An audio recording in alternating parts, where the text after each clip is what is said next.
seabed and didn't expect anything unusual. But the Trojan horse he found turned out to be real and was hiding inside something that shocked everyone. Subscribe to the channel and write in the comments which city or country you're watching this video from. The contract arrived without ceremony, folded into the steady rhythm of routine work that defined the company's operations.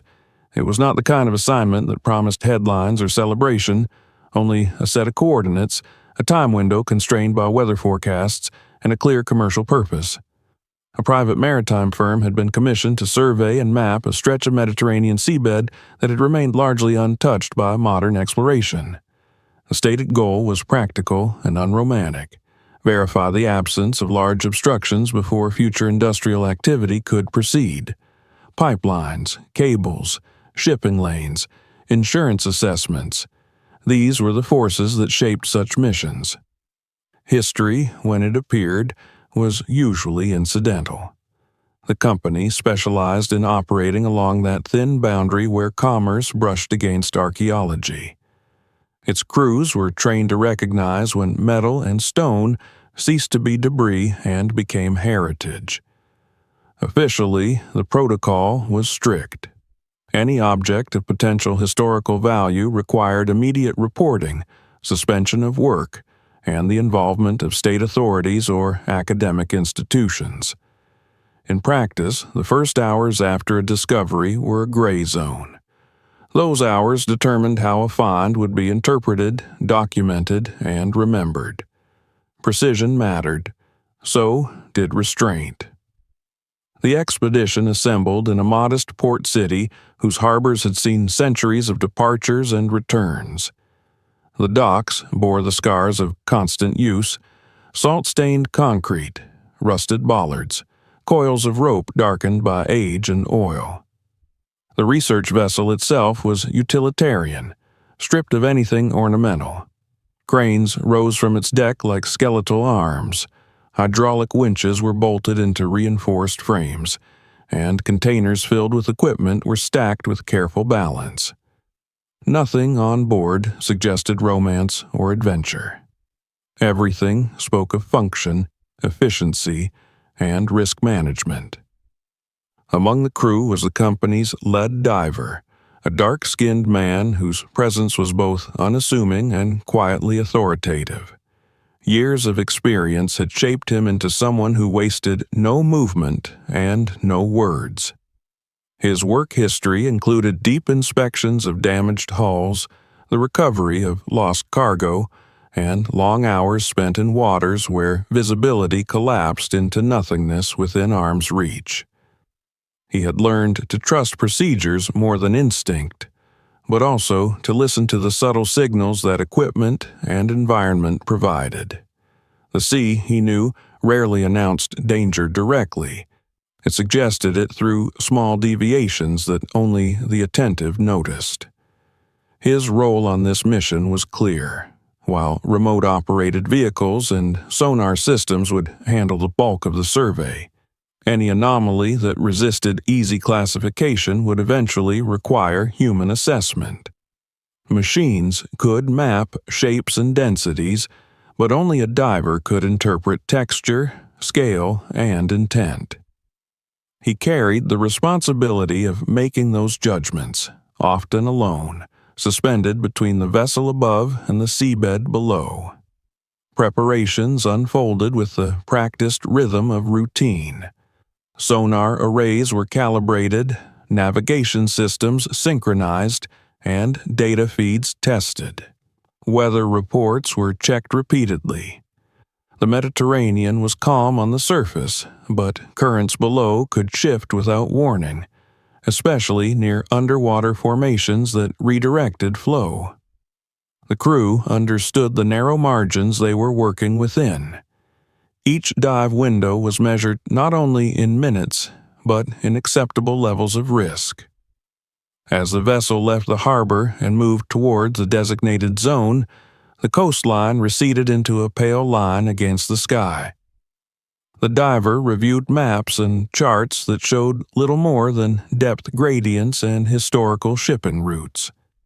There were no markers indicating wrecks, no notes suggesting prior discoveries.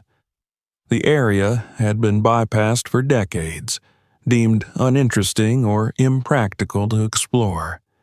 That neglect was precisely why it had been chosen. The first hours at sea passed without incident. Sonar sweeps traced the contours of the seabed, translating invisible landscapes into shifting patterns of light and shadow on monitors. Most readings were predictable. Natural rock formations appeared as irregular masses, while modern debris registered as thin, fragmented signals. The operators cataloged each anomaly methodically, tagging and clearing them from further concern. Then a shape emerged that disrupted the pattern. It appeared initially as a dense, unified mass, its outline unusually coherent. The signal did not fracture or blur as others did. It held its form across multiple passes, resisting the explanations typically applied to submerged debris. The operators adjusted angles and frequencies, refining the image. With each refinement, the object's symmetry became more apparent. The diver was called to the monitoring station. He studied the display in silence, noting proportions and edges that felt deliberate rather than accidental. The object was large, far larger than any single piece of modern refuse. It did not resemble a shipwreck, nor did it align with the geometry of industrial equipment. Its placement was equally perplexing. It rested on a relatively flat section of seabed, isolated from other debris, as though it had been set there rather than scattered by catastrophe. Discussions followed, cautious and technical. Some suggested it might be a modern installation, an abandoned structure or art piece. Others pointed out inconsistencies. The depth was significant, the corrosion patterns atypical for recent materials. No records indicated permitted installations in the area. The diver listened, weighing each possibility against his own experience. He had learned that when explanations multiplied without satisfying resolution, direct observation was the only path forward. A remote vehicle was deployed first, descending with its cameras and lights cutting narrow cones through the darkening water. The feed was disappointing. Suspended sediment and distance reduced the object to vague contours. The cameras could not capture surface detail, nor could they convey scale accurately. The diver recognized the limitation immediately. Machines were seeing, but they were not understanding. The decision to send him down was not dramatic. It was simply the next logical step. Safety protocols were reviewed again. Gas mixtures were confirmed, redundancy systems checked, and time limits established. The diver suited up with methodical calm, sealing himself into layers of protection designed to withstand pressure, cold, and isolation. Each connection was verified by touch as much as sight. Above him, the crew prepared to monitor every parameter of his descent. As he entered the water, the surface noise faded quickly. The sea accepted him without resistance, closing overhead with barely a ripple. The descent began slowly, controlled by buoyancy adjustments that responded to subtle shifts in pressure. Light diminished as expected, first softening, then narrowing, until the world consisted primarily of the beam cast by his lamps.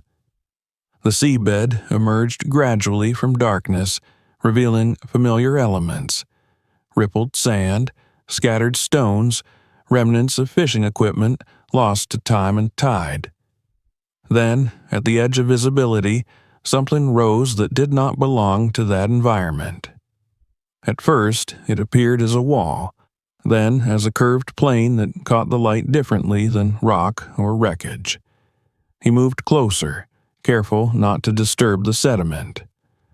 The form resolved into something unmistakably crafted. Smooth surfaces intersected with defined edges. As he adjusted his position, The outline extended, revealing proportions that triggered recognition not through imagination, but through accumulated cultural memory.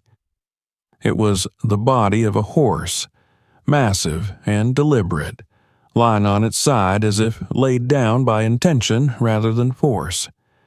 The diver circled the object slowly, documenting every angle. Coral growth clung to the surface in thick clusters, evidence of long-term submersion. The metal beneath showed a patina that spoke of age far beyond decades. Musculature was rendered with precision, the curvature of the torso and the tension of limbs frozen in an eternal stillness. This was no fragment. It was whole. He measured distances, estimated volume, and recorded surface conditions. The scale alone challenged comprehension. Constructing such an object would have required significant resources and skill. Transporting it would have demanded planning and manpower. Losing it at sea implied a failure or catastrophe of equal magnitude. Closer inspection revealed seams along the body, subtle but unmistakable. These were not cracks from damage or corrosion. They were joins, intentional lines where sections met. Near the lower torso, the diver detected features that suggested access points disguised within the sculptural form. The implications unsettled him. Statues were not built this way without reason. He transmitted his observations to the surface, keeping his tone factual, restrained. Speculation could wait. What mattered was documentation. Before ascending, he placed a marker near the object, ensuring its position could be relocated with precision. The marker's small light pulsed steadily, a modern signal beside an ancient form. The ascent followed protocol, slow and deliberate. As pressure eased and light returned, the diver's thoughts remained anchored to what he had seen. He had encountered shipwrecks that told stories of storms and commerce, and debris fields that spoke of negligence or war. This was different. This object carried intent, purpose embedded in metal. When he emerged and was helped back onto the deck, the ordinary sounds of the vessel felt momentarily out of place. Equipment hummed, waves slapped against the hull, voices exchanged routine updates. Yet everything had shifted. The footage was reviewed immediately, the images of the submerged horse commanding silent attention from the crew. No one spoke of myths or legends. They did not need to.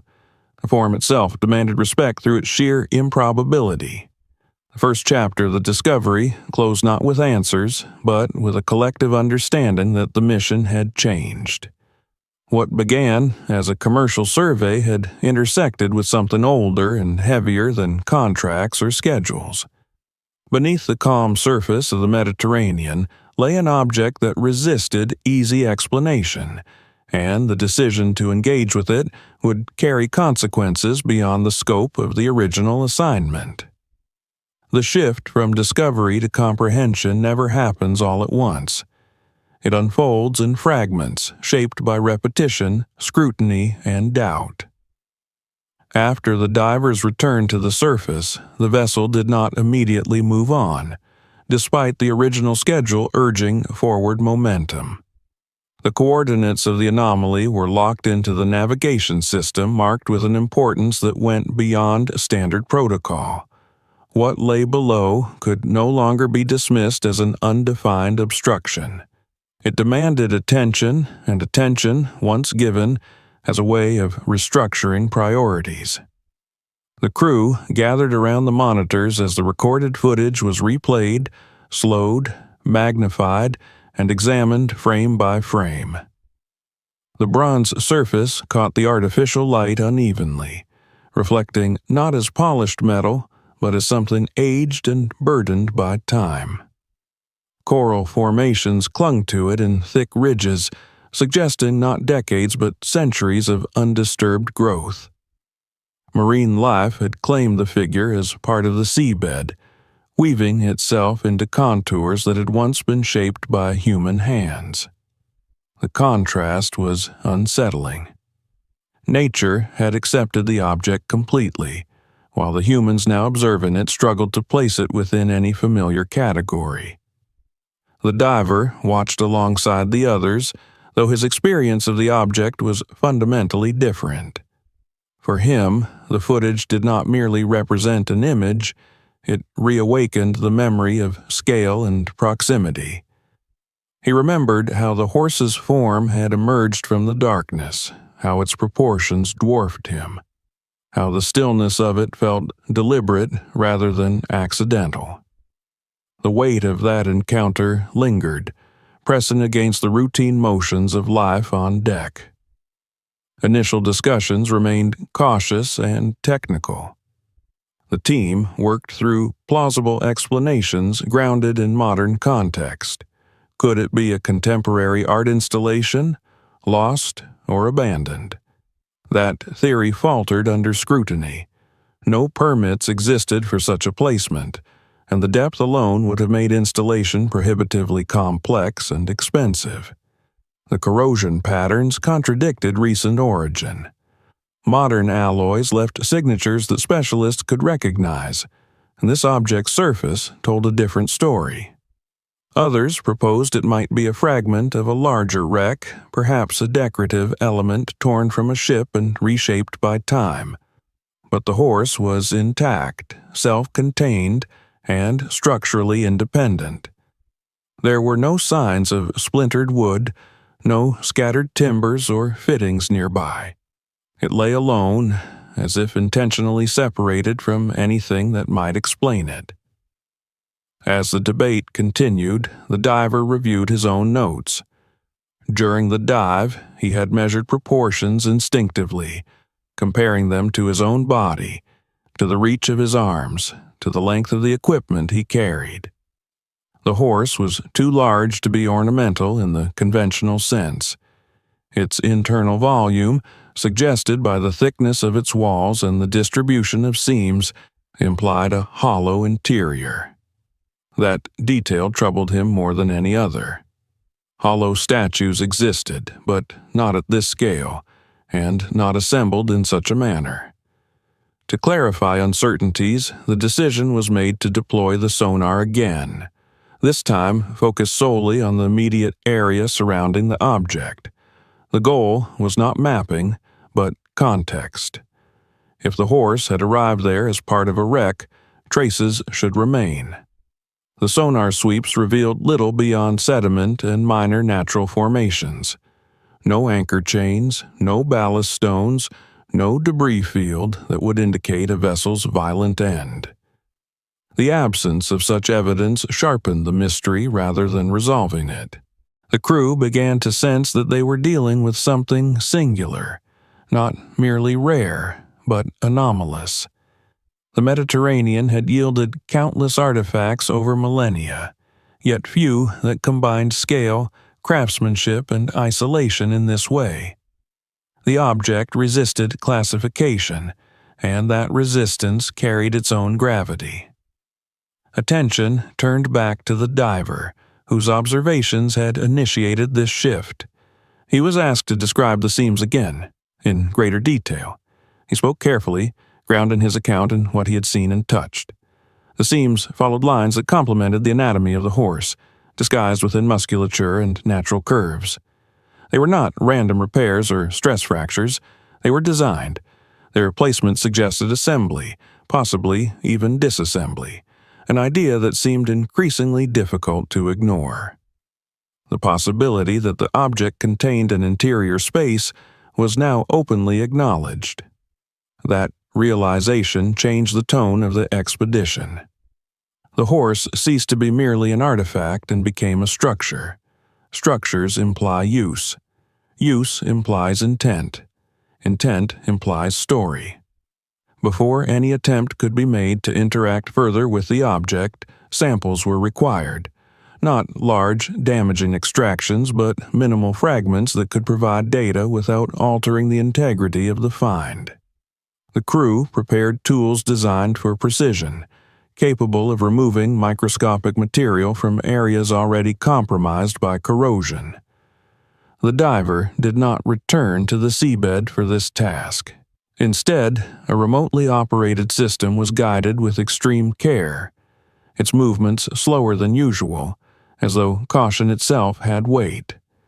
When the samples were retrieved and secured, the vessel's onboard lab came into focus. It was a compact space equipped for preliminary analysis rather than definitive conclusions. The atmosphere inside was tense but controlled. Every step was documented, photographed, and logged. Chain of custody mattered now. Whatever this object was, its future would depend on the credibility of the data gathered in these early moments. The analysis began with composition. Spectral readings indicated a bronze alloy dominated by copper and tin, with trace elements that did not align with modern industrial processes. The ratios echoed those found in ancient Mediterranean artifacts, though the precision of the mix suggested advanced metallurgical understanding. There were no markers of contemporary manufacturing, no residues of modern coatings or treatments. The conclusion was not definitive, but it was persuasive. The horse was old, very old.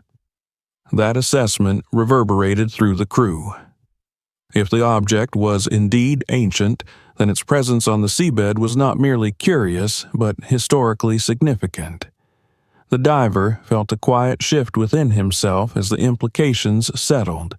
He had encountered ancient objects before, fragments and remains woven into wreckage, but never something so intact, so complete.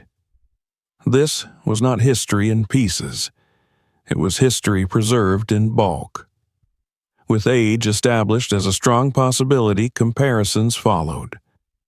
Reference images of known ancient bronze statues were pulled from databases, their dimensions and construction methods contrasted against the data at hand.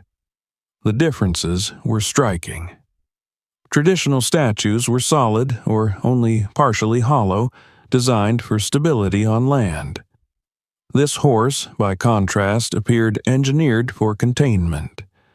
Its walls were thick enough to bear stress, yet thin enough to maximize interior volume. The seams aligned in a way that suggested modular construction. The diver listened as these points were discussed, feeling a growing sense of unease. He was trained to assess risk, and this situation carried a different kind of hazard. Not physical, but ethical.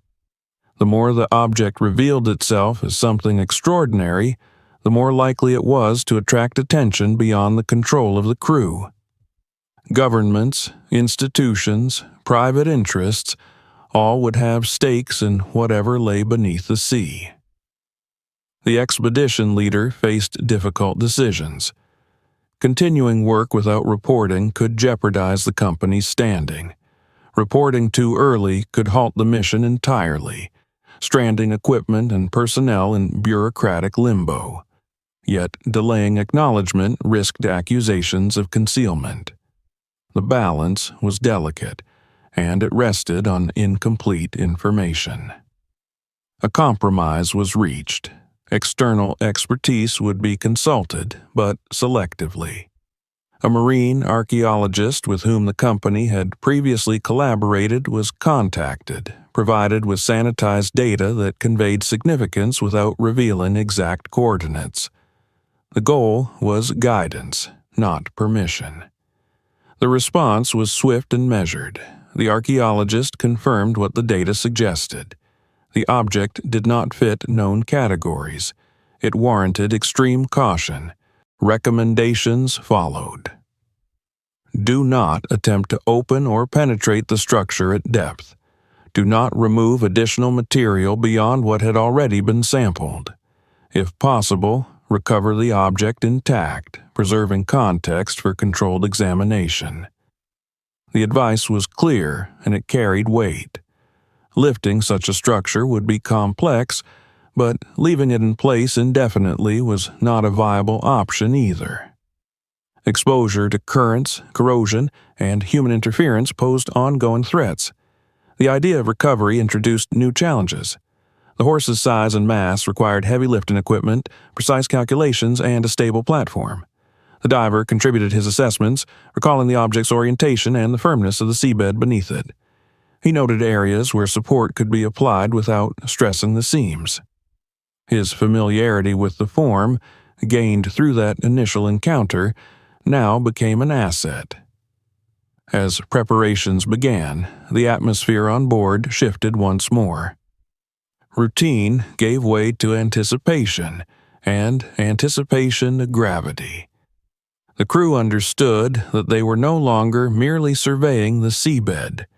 They were preparing to disturb something that had remained untouched for centuries, perhaps millennia. The diver felt the weight of that responsibility keenly. He had been the first to see the horse in its resting place, the first to recognize that it was not just another anomaly. Night fell as plans solidified. The vessel remained on station, its lights casting reflections across the water's surface. Below, the horse lay in darkness, unchanged by the discussions unfolding above it. The diver stood at the rail for a long time, staring into the black water. He did not think in terms of legends or myths. He thought of labor, of craft, of people who had built something immense for reasons that were no longer clear. The object without a name had begun to assert its presence, not through force, but through the questions it raised. As the expedition prepared for the next phase, it became evident that understanding the horse would require more than technical expertise. It would require patience, restraint, and a willingness to accept that some discoveries do not offer immediate clarity. They demand commitment, and they reshape those who choose to pursue them. By the time dawn returned to the horizon, the expedition had crossed an invisible threshold. The object on the seabed was no longer treated as a curiosity or a technical complication. It had become the axis around which every decision now turned. The calm of the previous night lingered only on the surface. Below deck and behind measured voices, tension had taken root, shaped by the growing awareness that the team stood at the edge of something that could not be easily contained by contracts or schedules. The consultation with the external archaeologist, brief though it had been, marked a decisive shift. The data shared had been limited by necessity, yet even that partial picture had been enough to elicit caution bordering on alarm. The specialist's response did not contain excitement or speculation, only restraint. The object, they had said, did not resemble any documented marine artifact in terms of scale, construction, or context. It did not fit established categories. That alone made it significant. More importantly, it made it dangerous to handle improperly. The diver felt this change more acutely than most. He had returned to his duties, checking equipment and reviewing footage, but the memory of the horse now carried a different weight. It was no longer just an imposing form encountered in the dark. It had become a problem that demanded interpretation. Each frame of video he replayed seemed to reveal new subtleties. The way the light slid across the bronze surface emphasized patterns that had been invisible before. Curves, once dismissed as decorative, now suggested structural reinforcement. The seams he'd noticed during the dive appeared more deliberate with every viewing, their placement too precise to be incidental. The onboard laboratory became the quiet center of activity. The micro samples taken from the object were treated with care that bordered on reverence. They were tiny fragments, almost insignificant in isolation, yet they carried the potential to answer questions that centuries of absence had left unresolved. The technicians worked methodically, aware that any contamination or misinterpretation could undermine everything that followed. Spectral analysis confirmed what initial readings had suggested. The alloy was bronze, composed primarily of copper and tin, but the ratios were unlike those used in modern industrial production. Trace elements pointed to ore sources consistent with ancient Mediterranean mining regions. There were impurities that no contemporary metallurgist would tolerate, yet which matched patterns seen in artifacts recovered from known ancient sites. The metal bore the unmistakable signature of pre-industrial craftsmanship. These results circulated quietly among the crew, provoking restrained reactions. No one celebrated. No one raised voices. Instead, a sober recognition settled in. If the horse was ancient, then its presence beneath the sea was not an accident of recent history. It was the end point of a story that had begun long before modern maps, long before sonar and steel hulls.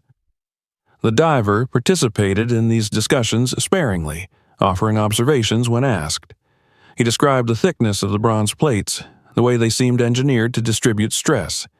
He spoke of the subtle overlap at certain seams, suggesting that sections had been assembled in a specific order. These were not artistic choices alone. They were functional decisions. Attention turned to comparative analysis. Images of known ancient bronze statues were pulled up, their construction methods reviewed. Most were cast in sections and joined, but their internal structures differed significantly. They were designed to stand, to endure weather and gravity, not to contain volume. The horse, by contrast, appeared optimized for enclosure. Its hollow interior, implied by wall thickness and seam geometry, was not incidental. It was central to its design. This realization marked the first moment when suspicion replaced curiosity. If the horse was built to hold something, then its purpose extended beyond symbolism or display. The diver felt an uneasy shift as this implication took hold. He had been trained to assess hazards in physical terms, but this was a different kind of risk. The object hinted at intent that had not been purely aesthetic or commemorative. The expedition leader faced mounting pressure from multiple directions. The company's headquarters requested updates, aware that delays were accumulating. Insurance considerations loomed, tied to the presence of an object that could trigger legal obligations. At the same time, the archaeologist urged restraint, emphasizing that improper handling could destroy invaluable context. The decision-making process became increasingly complex. Leaving the horse on the seabed was no longer considered a neutral option. Its discovery had already been recorded. Its coordinates existed in multiple systems. The longer it remained untouched, the greater the risk that others might find it, intentionally or not. Fishing trawlers, private explorers, even opportunistic salvagers could stumble upon it, with consequences that ranged from damage to outright theft. Recovery emerged as the only viable path forward, but it was a path lined with uncertainty. The diver contributed to the planning sessions, drawing on his memory of the seabed and the object's orientation.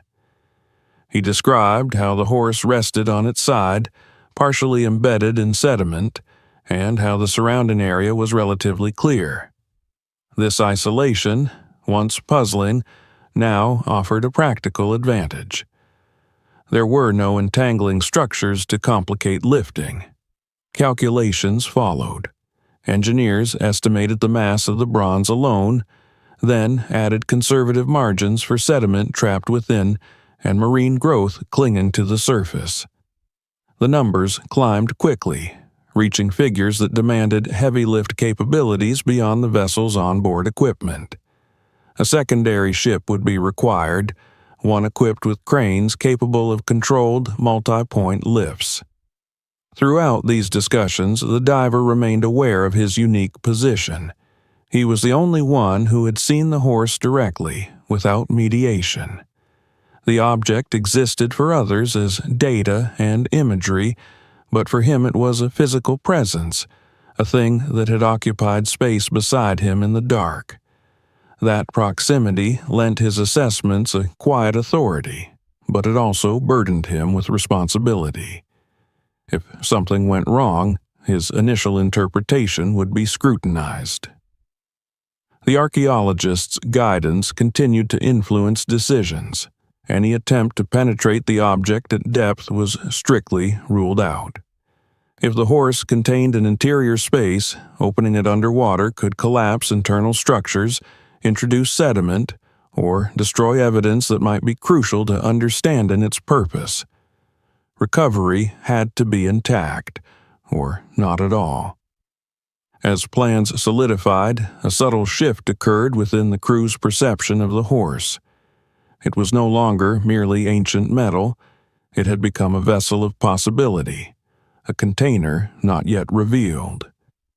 The diver sensed this change in the way people spoke about it, in the care with which they referred to it indirectly, as if naming it prematurely might impose assumptions that reality could not support. The second descent was scheduled not for exploration, but for preparation. The diver suited up again, this time with a different mindset. His task was not to discover, but to enable recovery. He descended with deliberate calm, retracing his path through the water column until the horse emerged once more from the darkness. It looked unchanged, indifferent to the attention it had drawn.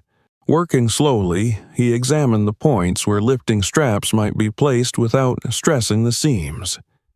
He tested the firmness of the sediment beneath the torso and limbs, noting where the seabed offered support and where it might give way.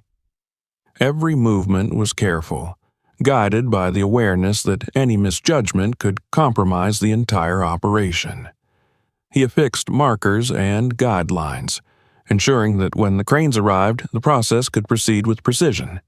As he worked, he found himself studying the horse more closely than before, tracing the lines of its form not as sculpture, but as structure. The craftsmanship was undeniable. Whoever had built this object had possessed both skill and intent, merging artistry with engineering in a way that resisted simple explanation. When he finally ascended, the weight of anticipation followed him to the surface. The crew reviewed his updates with focused attention, adjusting plans based on his observations. The recovery operation was no longer hypothetical. It was imminent. As night fell once more, the vessel remained in position, awaiting the arrival of the heavy lift ship. The diver stood alone near the stern, listening to the low sounds of the sea against the hull. He understood now that the horse was not simply an artifact waiting to be catalogued. It was a question cast in bronze, sealed by time, and whatever lay within it had been deliberately hidden from the world. The first real suspicions had taken hold, not of danger in the immediate sense, but of complexity far beyond initial assumptions. The story beneath the sea was deeper than metal and corrosion. It was shaped by human decisions, by plans made under pressure, and by outcomes that had ended not on land, but in silence beneath the waves. The arrival of the heavy lift vessel altered the scale of the expedition in a way that could not be ignored. Until that moment, the operation had retained the feeling of a specialized survey that had taken an unexpected turn. With the appearance of the second ship on the horizon, bristling with cranes and stabilization systems, the reality of what they were attempting became unmistakable. This was no longer a matter of observation or analysis alone. They were preparing to remove something vast and ancient from a place where it had rested for centuries, perhaps longer, and every decision from this point forward carried irreversible consequences. The two vessels maneuvered carefully into position, maintaining a precise distance dictated by currents, wind, and the geometry of the lift itself. Dynamic positioning systems hummed steadily, compensating for forces that could not be felt directly but were always present. Engineers moved between consoles and deck stations, confirming calculations that had already been checked dozens of times. The bronze horse existed now not only as an archaeological mystery, but as a mass, a center of gravity, a load that had to be understood in purely physical terms if the operation was to succeed. The diver watched these preparations with a mixture of familiarity and unease. He had participated in complex lifts before, raising sunken containers, damaged vessels, even collapsed offshore structures. Those operations were demanding but conceptually simple. The objects involved were modern, their materials predictable, their failures already known. The horse was different. Its age introduced variables that could not be fully quantified. Internal corrosion, unseen fractures, stress accumulated over centuries of pressure and stillness. Any of these could cause catastrophic failure if misjudged. Before the lift could begin, the diver was required to descend once more. This final dive before recovery was not about exploration or discovery. It was about verification. Every strap placement, every contact point between metal and metal had to be assessed by human eyes and hands. Machines could simulate, but they could not feel resistance, could not sense subtle instability in the way a structure responded to touch. The descent was slower this time, deliberate to the point of ritual. The diver followed the guidelines he himself had placed earlier, the markers glowing faintly as he passed. The seabed emerged in familiar outlines, and then the horse appeared once more, unchanged, its massive form still half cradled by sediment. It seemed almost peaceful, as though unaware of the effort assembling above it. He moved methodically around the object, inspecting the lifting straps that had been carefully positioned during the previous dive. They lay flush against the bronze surface, their padding designed to distribute pressure evenly and avoid cutting into the metal. He checked for slippage, for signs that the straps might shift once tension was applied. Everything appeared stable, but he tested each section anyway, pressing gently, observing how the horse responded. As he worked, the diver found his attention drawn again to the seams. Now that recovery was imminent, their significance felt amplified. These were not weak points to exploit, but vulnerabilities to protect. He adjusted strap placement slightly in one area, ensuring that no direct force would be applied across a seam line. The decision was minor in appearance, but it reflected a deeper understanding that the object was not a monolithic block. It was an assembly, and assemblies could fail along the lines where they were joined. With the final checks complete, the diver signaled readiness and began his ascent. Above, the crew prepared to transition from preparation to action. Communication between the two vessels intensified, voices calm but precise. The timing of the lift would have to align with a narrow window of favorable conditions. Currents were predicted to weaken briefly, and wind remained manageable. Delay beyond that window would risk days of waiting, increasing costs and strain. The first tension applied to the lifting cables was almost imperceptible. Sensors registered changes long before anything was visible.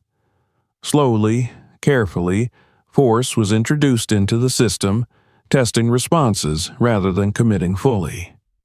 The diver, now back on deck, watched the data feeds alongside the engineers. Stress readings climbed gradually, staying within predicted limits. The seabed camera showed sediment beginning to shift around the horse's lower edge, a sign that centuries of stillness were finally being disturbed. As tension increased, the bronze form responded. At first, nothing seemed to happen, and then Almost reluctantly, the horse began to separate from the seabed. Fine clouds of silt billowed upward, obscuring the camera's view. The engineers paused, allowing the sediment to settle enough to confirm that the lift remained stable. No sudden movements, no alarming spikes in stress. The operation continued. When the horse finally cleared the seabed entirely, it revealed something that had not been visible before. The underside showed patterns of corrosion distinct from the exposed surfaces, suggesting long-term contact with sediment rather than open water. The diver took note of this detail instinctively, recognizing that it might later contribute to understanding how the object had come to rest in that position. The ascent through the water column was agonizingly slow. The horse moved upward at a pace that felt almost ceremonial, suspended between darkness and light. Cameras tracked it from multiple angles, documenting every stage of its emergence. As it rose, the pressure surrounding it decreased, and with that decrease came new risks. Internal spaces, if present, could trap water that expanded or shifted unpredictably. The engineers monitored for any sign of imbalance. Minutes stretched into hours as the horse approached the surface. When the first hints of sunlight touched the bronze, refracted through meters of water, the moment felt unreal. The diver watched as the object crossed the boundary between two worlds. Water streamed from every contour, carrying with it traces of the seabed, fragments of history washed free by the act of recovery. Once the horse broke the surface, the scale of it became fully apparent. Even those who had seen the footage and reviewed measurements were unprepared for its presence in open air. The bronze gleamed dully under the overcast sky, its surface slick and darkened by water. Marine growth clung stubbornly to it, unwilling to release its claim. The object hung suspended above the sea, swaying slightly despite the stabilizing systems as though adjusting to gravity after centuries of relief from its full force. The transfer to the deck was the most delicate phase. The horse had to be lowered onto a prepared support structure designed to cradle its form without imposing stress. The cranes moved in unison, guided by hand signals and precise calculations. The diver remained close, watching for any sign of distortion or failure. His eyes traced the seams again, alert for changes that might indicate strain. When the horse finally settled onto the deck, the operation paused. No one moved immediately. The object lay there, immense and silent, occupying physical space in a way that no data or image ever could. The deck seemed smaller now, as though the vessel itself had been redefined by what it carried. The air was filled with the scent of salt, metal, and ancient water. Initial stabilization procedures began at once. The horse was secured with additional supports to prevent shifting as the vessel adjusted to the new load. Excess water drained slowly from cavities and crevices, forming dark pools on the deck that reflected distorted fragments of the sculpture above them. The diver watched these details closely, noting how water escaped from certain areas more persistently than others. The pattern suggested internal pathways, reinforcing the idea of a hollow structure. Cleaning was intentionally minimal. No aggressive removal of coral or sediment was permitted. Every fragment adhered to the surface was considered part of the object's history. Specialists documented the condition meticulously, photographing and scanning before any further action was taken. The horse was no longer just an object recovered from the sea. It was now an artifact under scrutiny, its treatment governed by rules that extended far beyond the expedition itself. As the day wore on, the emotional impact of the recovery began to settle in. Crew members who had approached the operation with professional detachment found themselves lingering near the horse, studying its details in silence. The diver felt a similar pull, though he resisted sentimentality. His focus remained on observation. The object had survived the lift intact. That fact alone felt significant. Yet, with the horse now exposed, new questions emerged. Subtle irregularities in the surface became more apparent under natural light. The seams, once only visible under artificial illumination, now revealed themselves more clearly. They formed a pattern that could no longer be dismissed as coincidental. This was not merely a statue assembled for convenience. It was a structure designed with access in mind. As evening approached, the vessels prepared to depart the recovery site. The horse was secured, monitored, and logged as cargo of extraordinary importance. The diver stood back as the deck crew completed their tasks, aware that the focus of the expedition was shifting once again. Recovery had been achieved, but it was only a prelude. The act of raising the horse from the sea had transformed potential into inevitability. What had been hidden was now exposed to air, light, and human judgment. The sea had relinquished its hold, but it had not given up its secrets easily. The diver understood that the most consequential phase of the story was still ahead. The horse had been lifted, but it had not yet spoken. Once the vessels were underway and the recovery site faded into distance, the presence of the bronze horse reshaped life on deck in subtle but persistent ways. It was impossible to ignore. Even secured within its cradle of supports and restraints, it dominated the space, altering movement patterns and drawing the eye regardless of intent. Crew members adjusted their routines unconsciously, stepping wider around it, lowering their voices near it, as though proximity demanded a measure of restraint. The object had crossed a boundary. It was no longer part of the sea, yet it did not belong fully to the world above either. The first phase after recovery was stabilization and observation. Specialists resisted the temptation to interfere. Water continued to drain slowly from the horse's surface and from openings too small to be immediately identified, forming thin streams that traced the contours of its body before pooling on the deck.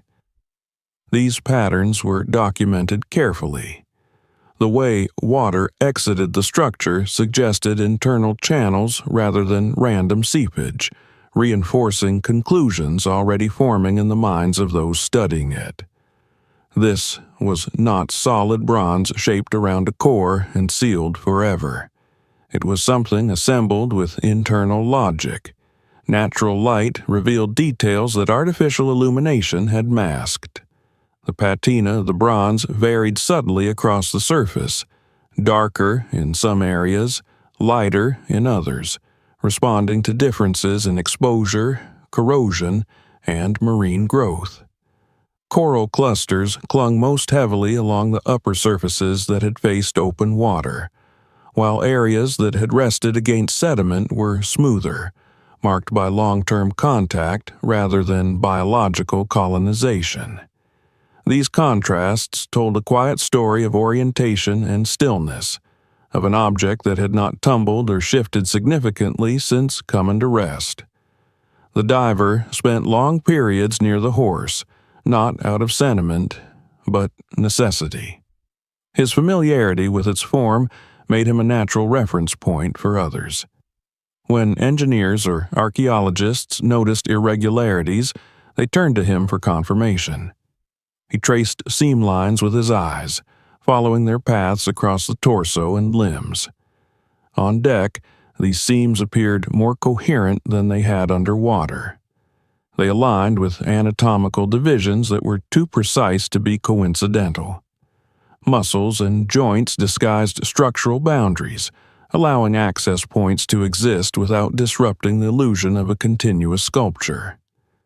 Attention gradually focused on the lower torso, where several seam lines converged in a pattern that suggested intentional design rather than structural compromise.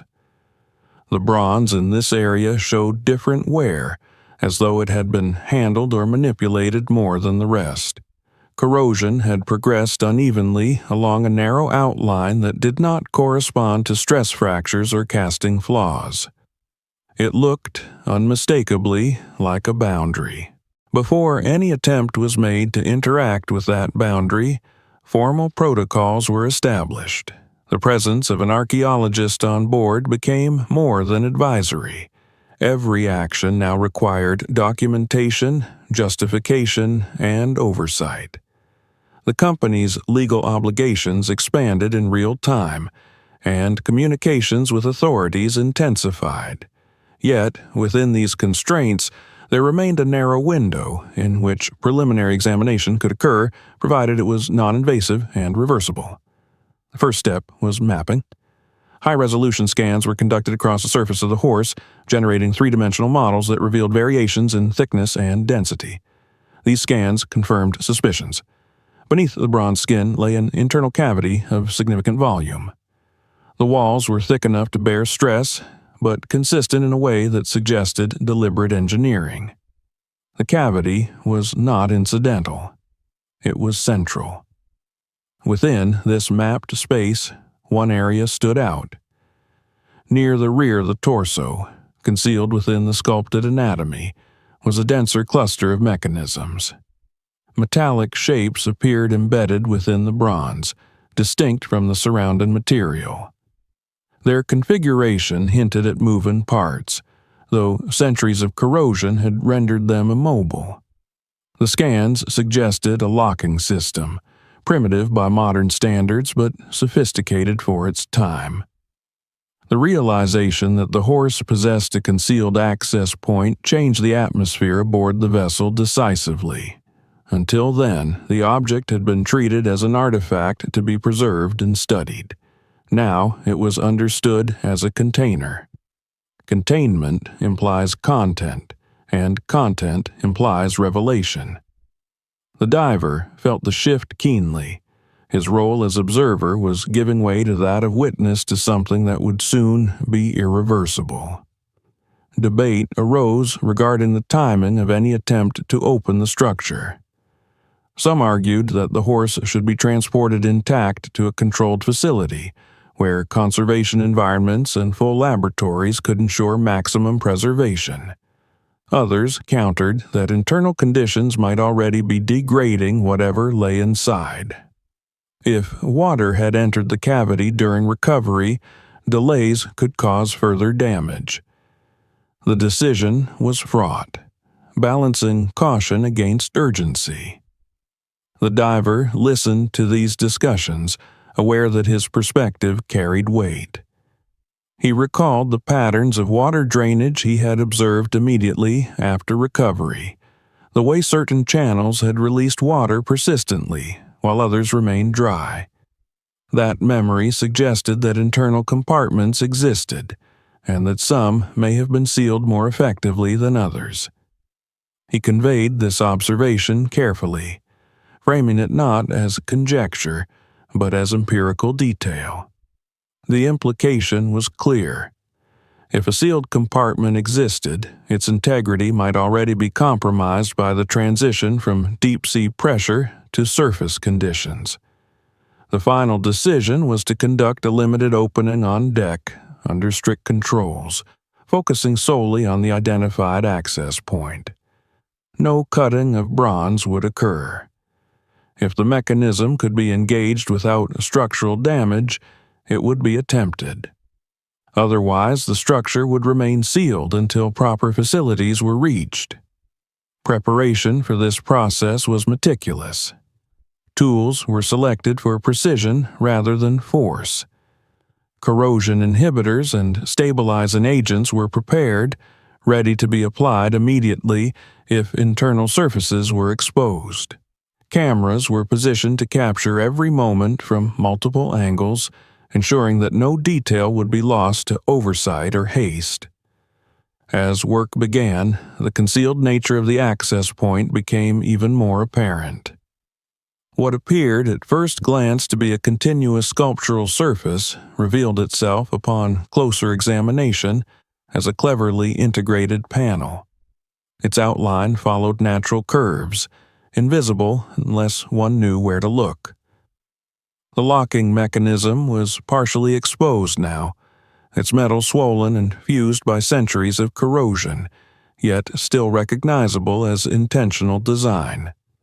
The archaeologist directed the process, but it was the engineers who engaged with the mechanism, using controlled pressure and specialized tools to bypass the lock without forcing it. Progress was slow. Corroded components resisted movement, threatening to seize completely if mishandled. The diver watched closely, his attention fixed on the panel itself. He noted how it responded to pressure, how the bronze flexed slightly but did not crack, how the seams held. When the final restraint yielded, it did so without drama. There was no sudden release, no violent shift. Instead, the panel loosened incrementally, as though reluctant to abandon its role after centuries of closure. As it opened, a narrow gap formed, revealing darkness within. Air, stale and heavy, escaped from the cavity, carrying with it a faint, unmistakable scent of long confined space. The vessel fell silent. Even the ambient noises of machinery seemed to recede, as though the moment demanded attention unshared. The opening was not widened immediately. Sensors were inserted first, measuring internal conditions: temperature, humidity, oxygen levels. The readings were unexpected. The interior was not fully flooded, nor was it entirely dry. It was an environment shaped by partial sealing and slow infiltration, a compromise between preservation and decay. Only after these measurements were recorded did the panel open further. The gap widened enough to admit light, and for the first time the interior of the horse became visible. What lay within was not immediately comprehensible. Shapes emerged gradually as eyes adjusted, resolving into forms that defied the initial assumptions of those present. The diver felt a tightening in his chest as he took in the sight. The cavity was not empty, nor did it contain random debris or collapsed structural elements. It held order. Human forms, reduced to bone and remnants of material, lay arranged with deliberate care. They were not piled or scattered. They were positioned. The realization that the horse had not been a hollow monument but a vessel for people struck with quiet force. No one spoke. The archaeologist's face reflected a measured shock, professional composure strained by the weight of the moment. The engineers stepped back instinctively, understanding that the nature of their work had changed irreversibly. The diver remained where he was, eyes fixed on the interior. He recognized now why the horse had been built as it was, why its seams had been disguised, why its mass had been so carefully engineered. This was not merely an object of art or deception. It was a means of concealment, of transport, perhaps of escape. As the light penetrated deeper into the cavity, more details emerged. The bones were accompanied by metal and fabric remnants that spoke of status rather than anonymity. Armor fragments caught the light dully, gold leaf clinging stubbornly to engraved surfaces. Personal items lay near each form, arranged as though intended to remain with their owners. This was not an accident of shelter. It was a planned occupation. At that moment, the expedition crossed another threshold. The horse was no longer simply an artifact recovered from the sea. It was a site of human death. Whatever had happened within its bronze walls had ended lives, and that fact imposed obligations that extended beyond archaeology or commerce. The deck of the vessel, moments earlier a workspace, had become something else entirely. The diver understood, with a clarity that surprised him, that the horse had carried its secret not as a metaphor, but as reality. And now that secret had begun to emerge, demanding interpretation, accountability, and respect. The moment the interior of the bronze horse was revealed, the expedition entered a new and irreversible phase. What had begun as a controlled archaeological examination shifted instantly into something heavier, governed not only by scientific curiosity, but by the undeniable presence of human death. The deck, still damp with seawater and streaked with sediment, felt altered, as though the boundaries of the vessel itself had changed. The horse no longer existed as a mute artifact. It had become a container of lives preserved in a state that demanded both explanation and restraint. The opening of the concealed panel was halted deliberately after the initial exposure. No one rushed forward. The archaeologist insisted on a pause, not out of hesitation, but necessity. The interior environment had to be documented exactly as it was found, before air circulation, light, and human proximity altered it further. Cameras were repositioned, lenses adjusted, angles calculated to capture every detail without intrusion. The diver stood slightly apart, his role now observational rather than active, aware that this stage required a different kind of discipline. As illumination increased incrementally, the cavity resolved into a defined space rather than a chaotic void. The interior walls of the horse were lined with bronze panels whose surfaces bore marks unlike those on the exterior. These were not the smooth curves shaped by an artist's hand, but flat, reinforced sections designed to hold form under pressure. Along several of these panels, deep scratches were visible, clustered near the access point. They cut through layers of patina and corrosion, raw and desperate, unmistakable in their intent. These were not marks of manufacture. They were the marks of human hands trapped in a confined space. The skeletal remains lay arranged in a manner that immediately distinguished them from victims of accident or collapse. There were several individuals positioned deliberately along the length of the cavity. Their bodies had been placed with care, aligned to maximize space. Each occupant afforded a defined area. This was not a last-minute refuge taken in panic. It was a planned occupation, executed with forethought and grim efficiency. The diver's gaze moved slowly from one set of remains to another, registering details with professional detachment that masked a deeper unease. The bones were incomplete in places, altered by time and partial exposure, but their orientation remained clear. Spines lay straight, limbs close to the body. There was no evidence of violent struggle between the occupants. Whatever conflict had occurred had been directed outward, toward the sealed panel, not inward toward one another. Armor fragments lay with the skeletons, confirming what the first glimpse had suggested. These were not common soldiers or anonymous passengers. The metalwork was intricate, decorated with engravings and traces of gold leaf that had survived centuries of submersion. Breastplates, greaves, and helmet components bore symbols that specialists would later associate with noble lineages and command authority. These were individuals of rank, accustomed to power and protection, reduced in death to silent witnesses within a bronze shell. Interspersed among the remains were personal effects that spoke quietly of intention.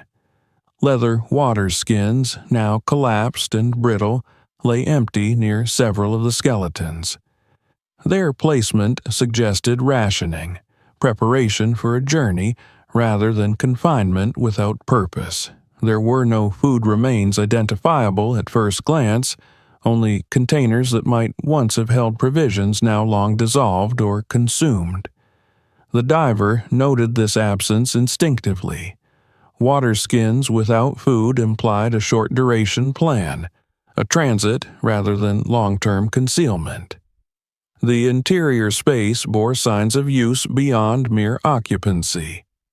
The bronze panels showed areas of wear, where bodies had pressed repeatedly, where movement had occurred within the confined environment. These were not static figures sealed in ceremonial stillness. They had lived, briefly, within this space. They had shifted, adjusted, endured. The archaeologist began a slow verbal inventory for the record, describing what was visible without interpretation. Number of individuals, relative positions, associated objects. Every word was chosen carefully, stripped of conjecture. Yet, even this controlled language could not soften the reality. The horse had functioned as a vessel for human transport, and that function had ended in death. As examination continued, further details emerged. Several of the skeletons showed stress markers consistent with prolonged confinement.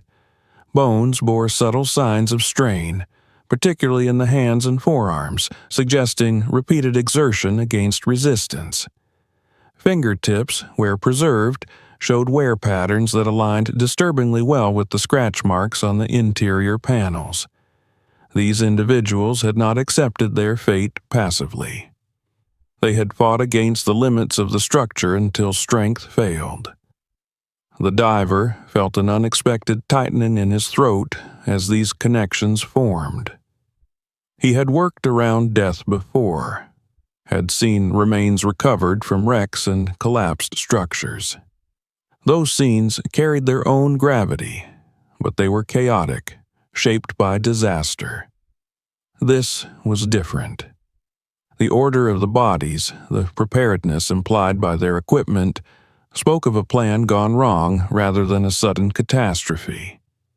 These people had entered the horse willingly. The question of who they were began to press against the edges of observation. The armor suggested status, but not necessarily uniform allegiance. Some pieces bore distinct motifs, others shared common design language but differed in detail. This hinted at a group assembled from related but not identical backgrounds. Advisors, commanders, perhaps members of a ruling circle. The diversity within unity suggested an elite cohort rather than a random selection. One detail drew particular attention. Near the head of one skeleton lay a set of seals and insignia crafted from precious metal and stone. These were not adornments meant for display in battle. They were tools of authority, used to mark documents, issue commands, validate orders. Their presence within the horse was significant. No one expecting to fight would carry such items into a confined space. They were carried by those who expected to emerge alive, to resume their roles once the journey was complete. The interior of the horse told a story of careful calculation. The size of the cavity matched the number of occupants closely, leaving little wasted space, but enough to accommodate them temporarily. Ventilation channels, disguised as sculptural elements on the exterior, connected to the interior through narrow passages. These channels had likely allowed limited airflow during transit. Their design was ingenious, subtle enough to avoid detection, yet functional enough to sustain life for a limited period. The fatal flaw lay in their vulnerability to the sea. Analysis of the interior walls revealed tide lines and mineral deposits indicating gradual water ingress. The ventilation channels, effective in air, had become conduits for flooding once the horse was submerged beyond its intended depth. The diver traced these patterns visually, understanding instinctively how the sea had claimed the interior space. Water would have entered slowly at first, pooling at the lowest points, reducing breathable volume, increasing humidity, and eventually overwhelming any remaining air pockets. The occupants would have realized what was happening long before the end. The scratch marks clustered near the access panel suggested frantic attempts to force it open as conditions deteriorated. Yet the lock, designed to keep the horse sealed during transport, would have resisted internal pressure as effectively as external. The very feature that ensured concealment had become a death sentence. The vessel's crew absorbed these revelations in silence. No one needed to articulate the implications. The horse was no longer an abstract symbol or an engineering marvel. It was a record of failure, of human calculation undone by circumstance. The diver felt a profound sense of intrusion, as though lifting the horse had interrupted a narrative that had ended long ago but remained intact in its stillness. From a procedural standpoint, the situation now demanded escalation. The presence of human remains transformed the recovery site into something approaching a forensic scene. Authorities would need to be notified, specialists in ancient human remains consulted, and protocols adjusted accordingly. Yet, even as these steps were initiated, the emotional impact lingered. The crew had not expected to encounter death so intimately, preserved in such deliberate order. The diver found himself returning again and again to the initial discovery on the seabed. The isolation of the horse, its careful placement, the absence of surrounding wreckage. It all made sense now. The vessel that had transported the horse must have sunk nearby, perhaps violently, perhaps quickly enough to prevent rescue or recovery. The horse, heavier than water once flooded, would have descended intact, settling gently into sediment while the rest of the wreck dispersed or decayed beyond recognition. As night fell, work on the deck slowed to a halt. The opening was secured, the interior shielded from further exposure until proper facilities could be reached. Yet sleep came reluctantly to those aboard. The knowledge of what lay within the horse followed them into the quiet hours, reshaping thoughts and assumptions. For the diver, the chapter closed not with answers, but with an acute awareness of proximity. He had been the first to encounter the horse in its long rest, and now he was among the first to witness the truth it contained. The realization that these individuals had entered the horse believing in escape, perhaps even salvation, cast the entire discovery in a somber light. Whatever story remained to be uncovered would not be one of triumph, but of intention colliding with the unforgiving reality of the sea. With the immediate shock of discovery giving way to methodical necessity, the expedition entered a phase defined by reconstruction rather than revelation. The presence of human remains inside the bronze horse demanded not only respect, but understanding. What had happened within that confined space could no longer remain a matter of impression or emotional response. It required careful, disciplined analysis, grounded in physical evidence and historical context. Only through reconstruction could the silence carried by the horse be translated into a coherent narrative. The first priority was to document the interior in its current state before any further environmental changes could alter it. High-resolution imaging captured every angle of the cavity, from the reinforced bronze panels to the precise positioning of each set of remains. The scratch marks near the access panel were mapped in detail, their depth, direction, and density recorded. They clustered in overlapping arcs, indicating repeated attempts rather than a single moment of panic. These marks were not random. They followed the contours of the panel's edges, as though hands had searched desperately for leverage where none existed. The diver participated closely in this documentation, his familiarity with confined spaces lending him insight into how the occupants might have moved within the horse. He visualized the interior not as a static chamber, but as a living environment that had changed over time. At first, it would have been dry, dark, and tense, but survivable. Gradually, it would have become humid, then oppressive as oxygen diminished and water began to intrude. Each phase would have imposed its own physical and psychological strain. Analysis of the bones revealed further clues. While centuries underwater had erased soft tissue and subtle trauma, certain indicators remained. Several skeletons showed stress-related microfractures consistent with prolonged exertion in constrained conditions.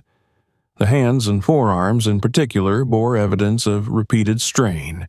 These were not injuries sustained in battle or sudden collapse.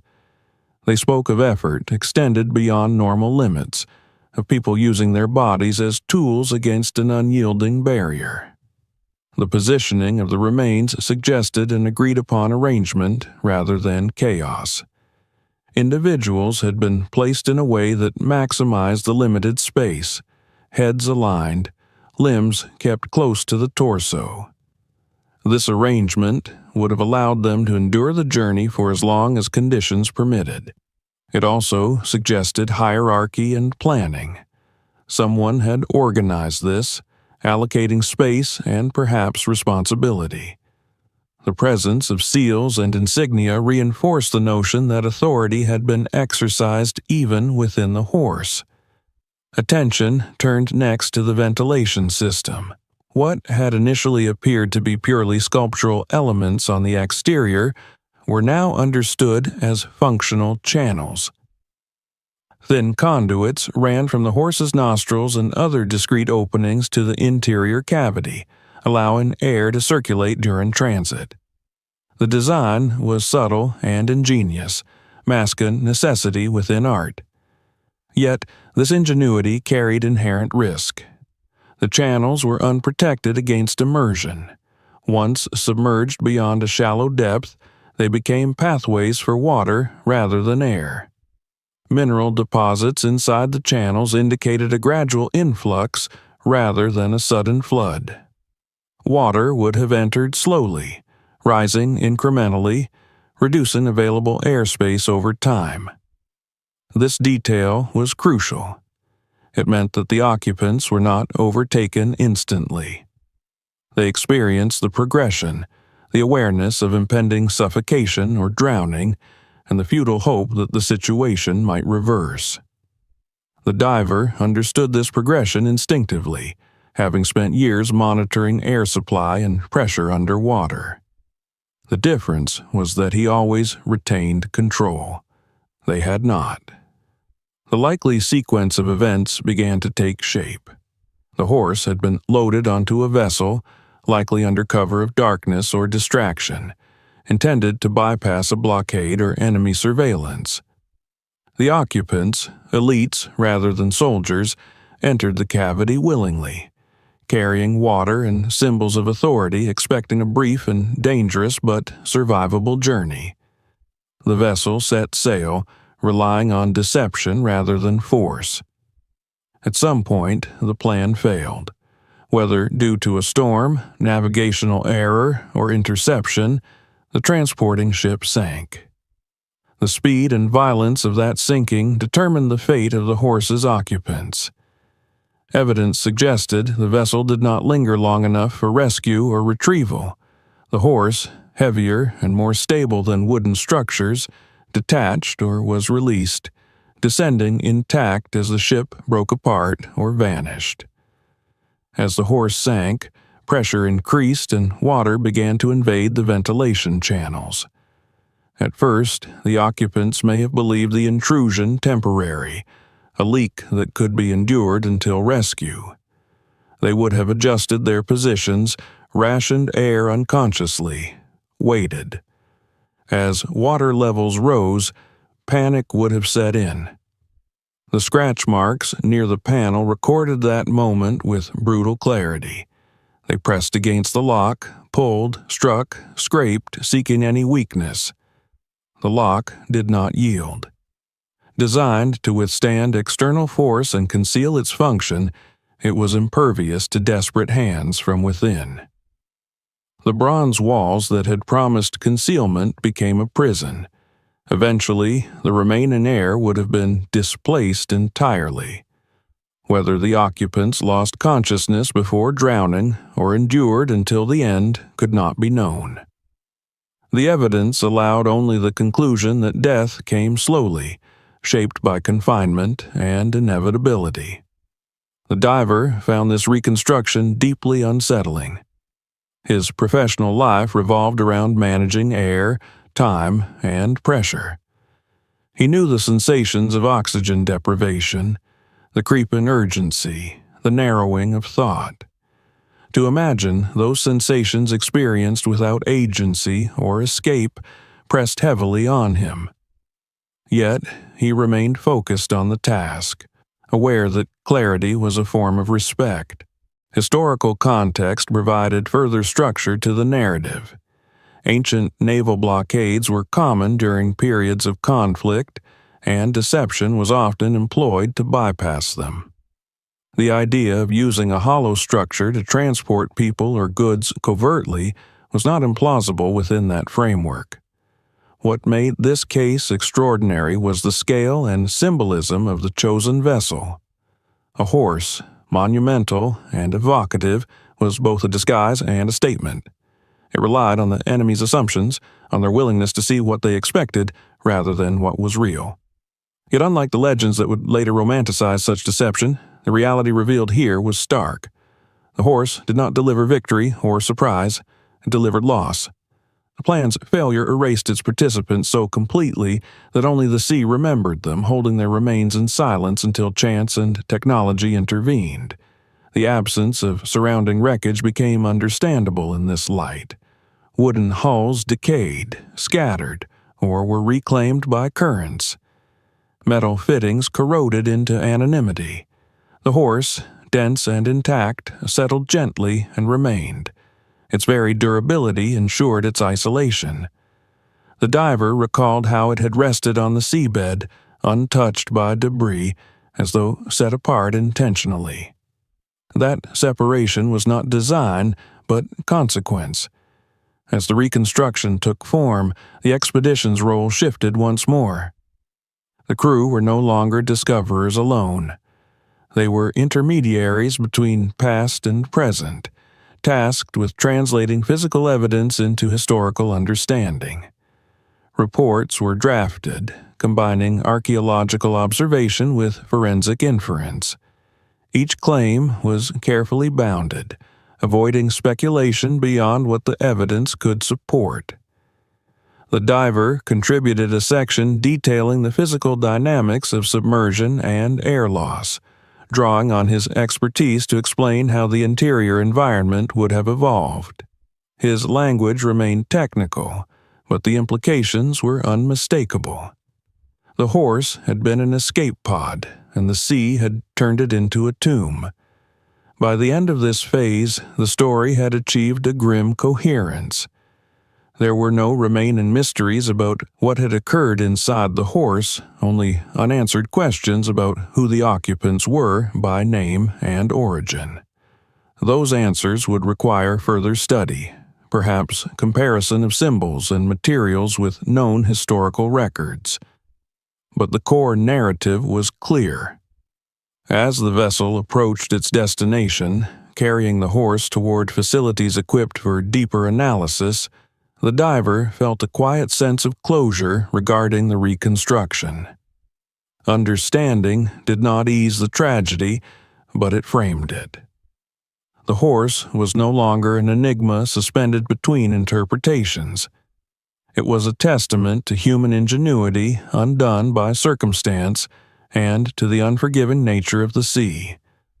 The tragedy, once hidden beneath layers of water and time, had been brought into focus.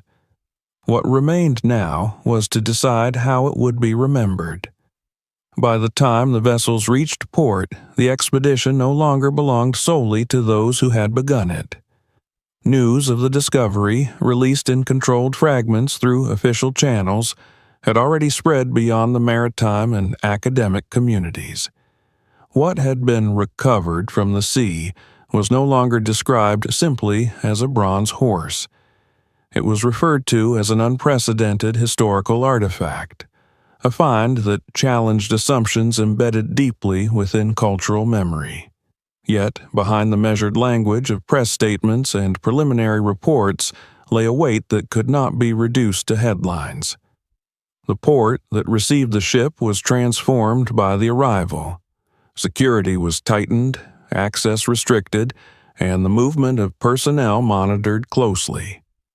The bronze horse was transferred under supervision to a secure facility designed for large-scale conservation and archaeological analysis. The process was slow and deliberate, mirroring the care with which it had been raised from the seabed.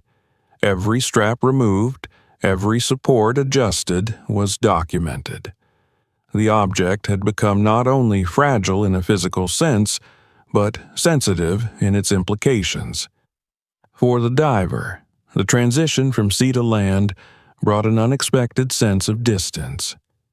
The intensity of the days spent in proximity to the horse gave way to a quieter form of reckoning. He observed from the margins as specialists took over, each bringing expertise that extended the understanding of the artifact beyond what had been possible at sea. Metallurgists examined the bronze in controlled conditions, confirming and refining earlier conclusions. Archaeologists compared symbols and construction techniques against known historical records, searching for patterns that might anchor the horse within a specific cultural and temporal framework. As analysis progressed, consensus began to form. The horse was not a symbolic replica inspired by myth.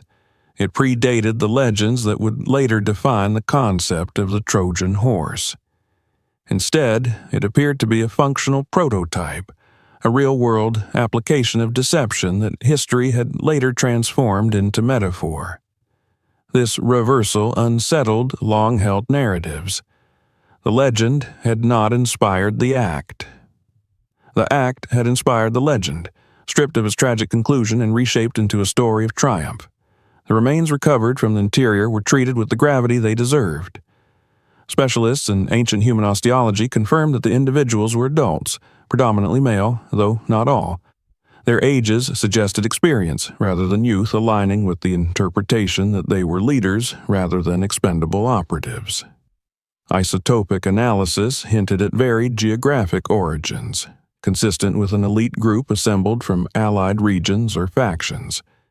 These were not anonymous victims. They were people whose absence would have been felt in their time, whose disappearance may have altered the course of events beyond what records preserved. The diver attended briefings where these findings were presented, listening more than speaking. His role had shifted irrevocably. He was no longer an active participant in the unfolding investigation, but a witness to its consequences. When asked to recount his first encounter with the horse, he did so plainly, without embellishment. He described the darkness, the sudden emergence of form, the recognition that something deliberate lay before him. He avoided interpretation, leaving that to others. Public reaction followed predictable patterns. Some viewed the discovery as a validation of ancient ingenuity, marveling at the engineering required to construct such a device. Others focused on the human cost, emphasizing the tragedy that lay beneath the legend's surface. Debates emerged regarding ownership, responsibility, and display. Should the horse be exhibited, allowing the public to confront its history directly? Or should it remain in restricted access, preserved as a memorial rather than a spectacle? These discussions extended into ethical territory that resisted easy resolution. Displaying the horse risked transforming suffering into curiosity. Concealing it risked erasing the lives it contained once again. Committees formed, recommendations drafted, compromises proposed. Through it all, the diver maintained a distance, aware that the artifact's future would be shaped by forces beyond individual control. Privately, he reflected on the nature of discovery itself. He had spent his career uncovering what the sea concealed, guided by contracts and technology. Rarely had those discoveries carried moral weight. This one did. It forced confrontation with the idea that progress and ingenuity are not inherently virtuous. The same creativity that enables survival can also engineer confinement and death. The horse embodied that duality perfectly. The final reports framed the artifact not as a triumph of deception, but as evidence of desperation. The elites who entered the horse had done so, believing that secrecy and ingenuity could overcome overwhelming odds. Their failure did not diminish their intelligence or resolve. It revealed the limits of control in a world shaped by unpredictable forces. Storms, structural failure, chance. These elements had intervened, rendering careful planning irrelevant. As official conclusions were published, language shifted subtly. The horse was described as a funerary site rather than a vessel. Its function as an escape pod was acknowledged, but emphasis was placed on its ultimate role as a tomb. This reframing altered public perception. The artifact was no longer associated primarily with cunning or victory. It was associated with loss. The diver visited the conservation facility once more before the horse was moved into long-term storage. Standing before it on land, he felt the difference profoundly. Without the surrounding sea, the horse appeared both smaller and more imposing. Its mass was undeniable, yet its vulnerability was clearer. The seams he had traced underwater were visible now to any attentive eye, their presence undeniable. They spoke not of artistry alone, but of access and closure. He did not touch the bronze. He did not need to. The memory of its surface, cold and unyielding beneath his gloves, was enough. He thought of the individuals inside, of their final hours, of the moment when hope would have given way to certainty.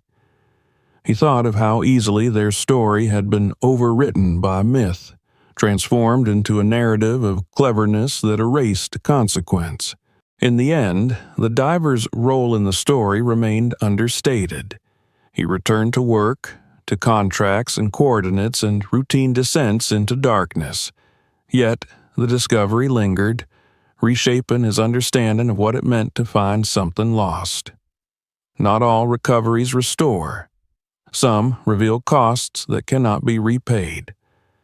The bronze horse, once hidden beneath layers of water and time, now stood as a corrective to legend. It reminded those who studied it that history is not composed solely of victories and strategies, but of human decisions made under pressure and of lives that bear the weight of those decisions. The sea had preserved that truth patiently, without judgment. When it was finally brought to light, it demanded the same restraint. The price of the legend, it turned out, was not glory, but silence. And breaking that silence came with the responsibility to remember not the story that had been told for centuries, but the one that had ended unseen, sealed within bronze, far below the surface of the world. Subscribe now so you don't miss the next story. Watch the following videos to uncover more real discoveries hidden by time. Share this video with others and